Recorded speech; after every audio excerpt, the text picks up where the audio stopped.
এই চট্টগ্রাম থেকে স্বাধীনতার মহান ঘোষক প্রেসিডেন্ট জিয়াউর রহমান সাহেব দিয়েছিলেন।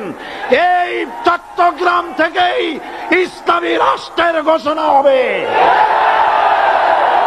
আজ আমাকে কথা বলতেই হবে ইনশাআল্লাহ, কারণ আগামীতে আবার আপনাদের সাথে দেখা হবে কিনা আমি জানি না। কথা বলতেই হবে। বসেন, কেউ দাঁড়িয়ে থাকবেন না। আমি দেখতে পাচ্ছি বাংলাদেশের ভাগ্য আকাশে উত্তর গগনে কালো মেঘ জমা হয়েছে। ঝড়ের পূর্বাভাস লক্ষ্য করছি।